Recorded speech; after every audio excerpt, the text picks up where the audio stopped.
Hi guys, so today I'm going to be doing a question and answers video for you, but first I want to address the video that I took down. It was my Wine Wednesday this week, but there was some issues with the video.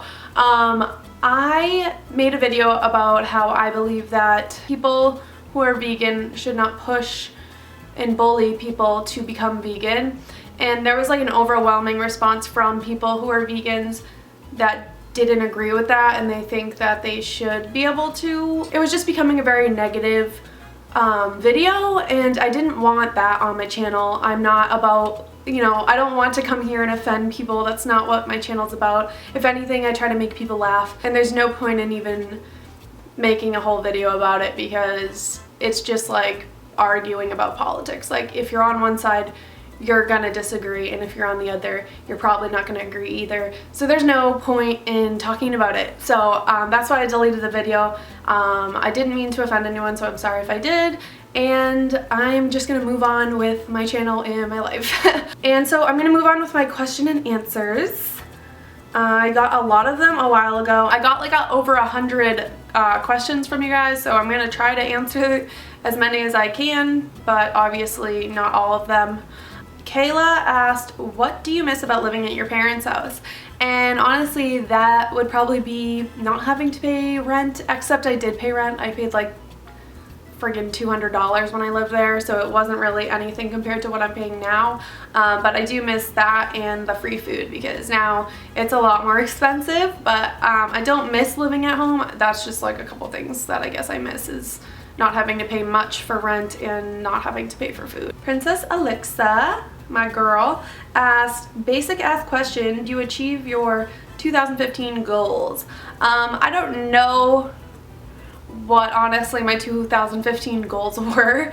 I did achieve the goal of moving out. I totally wanted to move out, and I did that by the end of the year, and I'm so happy because I just didn't want to be living at home anymore, and I wanted to be independent, and I am, and I don't have a roommate, and it's awesome. I just have my own place, and that's something I really wanted for a long time, so that is a goal that I did achieve.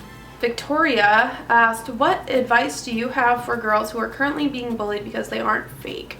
Well, I think I have a lot of experience with this just because of my YouTube, and people do try to bully me on here. My advice to you is just do you. You're not going to be perfect. You're gonna say things that people don't agree with. Like, no one's perfect. But I think if you're real and you're true to yourself, then that's all that matters. You don't need people in your life that are just gonna bring you down for being who you are. You definitely don't wanna live a life being fake, because that's just not a good way to go about it. Danae Love 38 asked, how old were you the first time you dyed your hair? Oh my god, funny story. I was in 6th grade when I dyed my hair myself. I was at a sleepover party. My friends and I found this box dye in her mom's like medicine cabinet, and it was the color auburn. Like, no wonder she hadn't used it, because it was fucking orange. It was literally like pumpkin color. And so I don't know why we decided to do it on me. I think I volunteered as tribute. I was like, yeah, let's do it. Let's dye my hair. Let's go. And it ended up coming out like literally this color. Like, it was so fucking ugly. My mom picked me up from the sleepover. I had fucking bright pumpkin colored hair, and she literally laughed at me and was like, what did you do? And I went home and washed my hair like 30 times because it said it came out after like 30 washes. So I tried to wash it out, and I got like most of it. I was like, so hideous, and I didn't do that again for a long time. So I kind of learned my own lesson with dyeing my hair, and then as I got older, probably in high school, I would dye my hair, but after that I was a little scarred from that. Alex Grace 17 said, what's your favorite Starbucks drink? Definitely an iced caramel macchiato. Just delicious. I love it. Ashley XO asked, what are some of your favorite bands and musicians, and have you seen any of them live? As much as I don't like him as a person, I love John Mayer's voice. Like, he sings like an angel. Him, Jack Johnson, I absolutely love. I was very obsessed with Blink-182 and I did see them in concert, and I also love Taylor Swift. I love like all different kinds of music. It just really depends on the mood I'm in, I guess. Taylor96 asked, what tips do you have for starting a YouTube channel? Like I said, be yourself, and you always just want to be genuine because that will never change, and people will fall in love with who you are as a person. So just always be yourself, and you know, whoever that person is. If you're a nerd, be a nerd. Like if you're funny, be funny, tell jokes. If you're really into makeup and that's your main passion, focus on the makeup. You definitely want to get good lighting. Natural lighting's great. Alex Gray 17, who's your famous crush?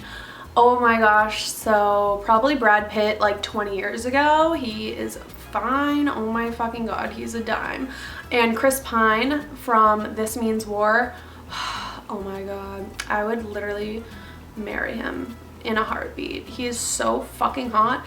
And now I would say my newest crush is Ian Somerhalder, I don't know if that's how you say it, from The Vampire Diaries, because I just started watching it and he is like fucking sexy. I'm into it. Claire Marie 765 asked, do you see yourself working at Ulta forever? No, definitely not. My goal is to become a freelance makeup artist, and I probably wouldn't work in retail forever. She also asked, do you plan on getting married someday? Definitely. I definitely want to get married and have like 1 or 2 kids. Riley Koji asked, what is your favorite color? Pink. I love pink. Like light baby pink has got to be my favorite color. I also like a turquoise color, like a Tiffany blue. I love that color too. Keely Burton asked, will you come to Canada to meet me? I totally wish I could. I will do a meetup if you guys want. I would love to meet you guys. I just don't know like how many people would actually come to my meetup. But if you guys want to do it in like Boston, I would totally be down for that. Ruby asked, what are a few major turnoffs for you when it comes to guys? That's kind of tough. I would say this goes kind of for people in general, but I don't like it when people are like prejudiced against anyone. That is like a major turnoff. I have dumped guys over that. When guys are really cheap, I don't like that. Like asking to split the check. I've dated a guy who would be like, every time he got the bill, he would literally sigh, and I would be like, are you fucking kidding me? I don't like cheap guys. I don't like guys who are rude. And I love a guy who has like manners and is a gentleman. I think that's really attractive. Jennifer asked, are you worried you'll run out of storytime videos? Also, what's one thing you miss about your childhood? I mean, eventually I'm not gonna have like stories from my past to tell, but crazy things always happen to me, and I constantly am like remembering stories that happened to me. So I don't know like when I won't have story times, but I feel like I always have something crazy to talk about. So I don't really think my story times will run out. They might dwindle a little bit, but I don't think I'll ever like not have funny stories to tell you guys. And as far as something I miss about childhood is definitely not having much responsibility at all, because being an adult is like bullshit, and I totally wish I was a kid again. Denise Rose asked, when are you doing a makeup tutorial, girl? I will do one soon if you guys want. Kaltrina asked, would you rather have a tail or long hair all over your body? Oh my god, I don't know. I guess I would rather, oh my god, that's so gross, long hair like a fucking werewolf, or like just like a hairy bitch. If it was like containable long hair, like if I could go get that shit lasered off, I would do that. But if it couldn't be like lasered off, or I looked like a fucking werewolf creature, I would have a tail instead. There's gotta be something you can do about that. I don't know. I have no idea, honestly. Abby Nicole 95 asked, what is your idea of the perfect date? I love your videos, watching all the way in Dubai. That's so cool. Hi, Abby from Dubai. My idea of the perfect date is just going out with someone who really loves you and just laughing and having a good time, which is pretty much every time I go out with John. So yeah, having a perfect date is just being with someone who really cares about you and you care about them. And I think it would be cool to do something really fun together. Like if, I don't know, you went like to a rooftop or something and had dinner there. I think that would be like totally the perfect date. But definitely just being with good company and someone who treats you right and loves you is always gonna be a good time. So oh my god, I'm so fucking corny. But yeah, I think that's going to end the video for today. I hope you guys enjoy this video. Let me know what you want to see next. I have some story times about like the time that I had to punch my creepy boss, and I have like a couple more about like how someone threw a punch at me at a concert, and another story about how the cops brought me into an interrogation room and were questioning me. Leave the most requested one that you guys want to see down below and I will do a video on that next. Alright, I'll see you guys in my next video. Bye guys.